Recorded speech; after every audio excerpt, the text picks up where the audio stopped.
Good afternoon, Mason Nation. It's Wednesday, April 23rd, and welcome back to Mason Cable News. I'm Ashley Hill. And I'm Desmond Jordan.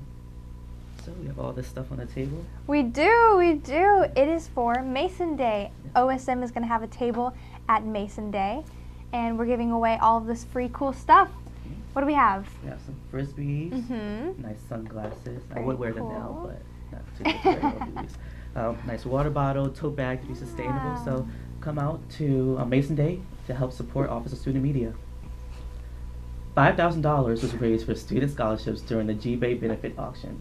Philanthropy Week now ended. The results of funds raised through the G-Bay auction will significantly benefit Mason students in the future.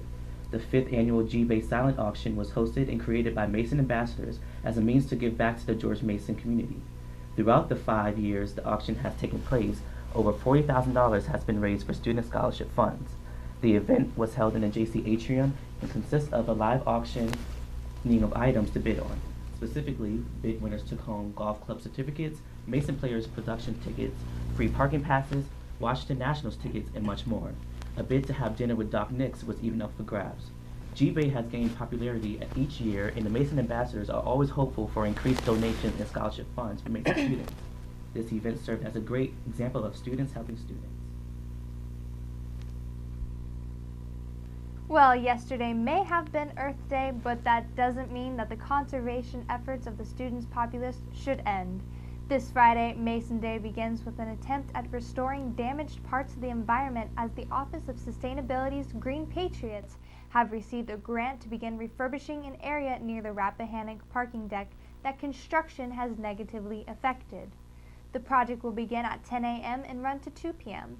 Every member of the Mason community is invited to participate, especially if you need volunteer hours for class. That'd be a good way to get some community service. Absolutely, and it's always something good to do for your campus. Exactly. So there's quite a bit to do this weekend here at Mason. First, Mason Day, Spirit festivities, and Siblings Weekend this Saturday and Sunday. Siblings Weekend is hosted by the George Mason Family Association and is open to siblings of Mason students ages 6 to 18. Participants are encouraged to choose their own adventure as there will be ample opportunities to decide which event to partake in. Siblings check in at the Hub's Corner Pocket for giveaways, prizes, and a unique photo booth will greet them. The day begins with various activities around campus, including arts and crafts, recreation, theater lessons, and even a science experiment. A courteous picnic lunch will await guests outside Pilot House. The annual Family Festival will be held as well as the Dinner Around the World. Activities will continue to be held Saturday night into Sunday morning when a brunch closes the weekend's schedule of events. Siblings Weekend 2014 will be amusement park themed and said to be filled with excitement and thrills. Visit masonfamily.gmu.edu for more detailed information. Now, I do love my brother, but I don't think I'll be bringing him to Sibling Day. Well, luckily, I'm an only child, so I don't even have to Oh, worry about really? that. Well, I'll be there helping out. Since I'm a Patriot leader for the 2014 season, Yeah. so we're going to be helping the siblings. I got them along the way. So. Oh, fantastic. Now, I know that we all strive to reach for the stars, but what do we know about them? The Kepler Observatory is here to aid you in your search. George Mason's Observatory's Evening Under the Stars series is here for spring 2014. On Monday, April 14th, Professor Joe Weingartner, an associate professor in the School of Physics, Astronomy, and Computational Science here at Mason, spoke to people about finding exoplanets. The Kepler Observatory is a space-based telescope that has been looking for planets orbiting stars outside of our solar system since March 2009. Finding 961 planets in more than 76 solar systems, along with 2,600 additional candidate planets, the Kepler Observatory has the reputation of being very successful. These discoveries have changed the way that scientists look at the universe, and Dr. Weingartner helped inform others about what Kepler Observatory is gathering information about. This evening's Under the Stars speaker was a postdoc at the Canadian Institute for Theoretical Astrophysics at the University of Toronto and received his PhD in physics in 1999 from Princeton University. Seeing the turnout was successful, these series are intriguing and informative as he informed everyone about the mission of Kepler Observatory and some of the planets found by Kepler. If you missed the series, Dr. Weingartner is available for questions on these topics. We don't have a Patriot of the Week, but we do have a preview for the interview that Fourth Estate got with Provost Peter Stearns. And you can see the full video. You can go to gmufourthestate.com. What are you most proud of out of all the events you've overseen and all that stuff? Okay. In your 14 years? Three things, and I'll be very quick. One, obviously, and the thing that I'm probably most easily associated with this is helping the university get involved in more global activities. They're not brand new. We were doing some stuff already, but I'm very pleased that we've moved ahead in terms of global range, global connections, global reputation. Second, when I came, we had 12 PhD programs. We've tripled that. So in this 15-year span, we've become a serious doctoral institution. Previously, we had some good programs, but really were pre-doctoral in most respects. So I think that's a significant shift. It relates to the research growth. And then finally, and probably the one I'm most proud of, is on the whole, helping us balance goals so that, for example, while we've expanded, we've also improved quality.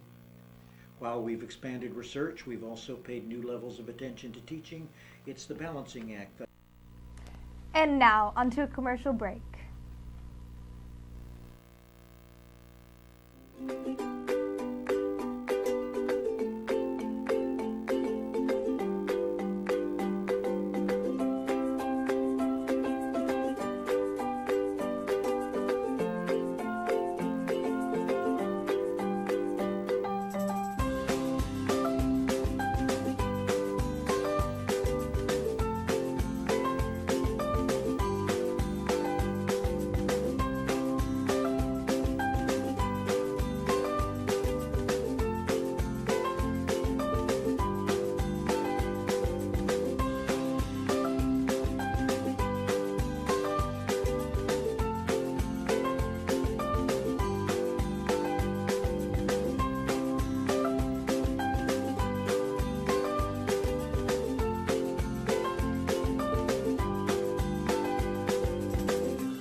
WGMU Radio and WGMUradio.com. Welcome to a special edition of the First Freddie Pick. will read. Jonah, it was a pleasure having you on the show today. Appreciate it. I'm Ben Simpson on the phone today. We have Drew. How are you doing Gary. today, Drew? I mean, your Baseball. kind of what made you decide to write a book about them? You know, it wasn't my... You're out in Maryland, right? I am. I used to work with George Mason people that way. Promote the book as much as possible here around campus. Thanks, dude. All right, have a great one.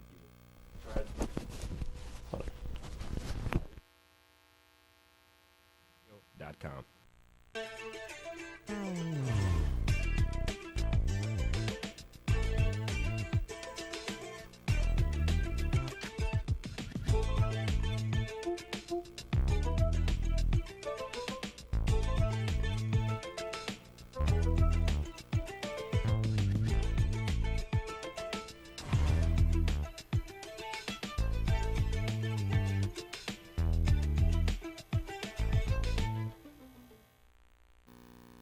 And now for your event rundown. Saturday at the Hub, Suite 300, from 9 a.m. to 4 p.m., the Office of Student Involvement will be hosting a gathering for students looking for study partners for upcoming finals. Also, Saturday at the CFA Theater Space from 2 p.m. to 4 p.m., the annual 10-minute plays written by students will commence. Now into sports with Tyler. Good afternoon and welcome to the Mason Cable Sports Report.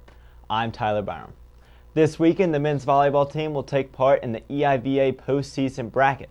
The first game the Patriots are in will be tomorrow at 7:30 against the number 1 seed Penn State. If Mason were to win, they would face the winner of the Harvard-Princeton matchup on Saturday. And earlier this week, the EIVA announced their conference awards for the 2014 season, and 3 Mason Patriots were on the list. Radislav Popov won the EIVA Newcomer of the Year award and on his track to make the EIVA first team. Hunter Stevens made the EIVA second team, while head coach Fred Chow earned his third EIVA Coach of the Year award. Congratulations to all the award winners and good luck to the team tomorrow night. The Mason women's tennis team will play in their first Atlantic 10 championships this weekend. The team earned the number 11 seed out of 13 teams and will play number 6 seed St. Joseph's in the first round. This matchup will be at 12 o'clock in Mason, Ohio, where the Patriots hope to advance to future rounds. Anthony Montefusco of the Mason baseball team won the Atlantic 10 Co-Pitcher of the Week award after defeating Rhode Island with an 8-inning performance that included 7 strikeouts, 2 hits, and no walks in a 5-0 victory. Montefusco holds a 1.04 ERA, which is 10th best in the entire country. This weekend, the team will host league-leading St. Louis in a 3-game series in hopes of moving to the top of the conference. Other games this weekend include the softball team hosting Dayton on Friday and then senior night on Saturday. The golf team will participate in the Atlantic 10 championships after their long season, and the women's lacrosse team will host St. Joseph's and LaSalle. The game against St. Joseph's will be Friday night at 5 o'clock and will also be broadcasted live on Mason Cable Network and the Atlantic 10 Digital Network, so make sure to tune in. That will wrap up this edition of Mason Cable Sports. Until next time, I'm Tyler Byrum. See you next time, Mason. Thank you, Tyler. And now we're going to have our tweets of the day. So our first tweet is from Gabrielle Maripodi, and she's also like a friend of mine. So, tweet goes, GMU Confessions and Crushes is so entertaining.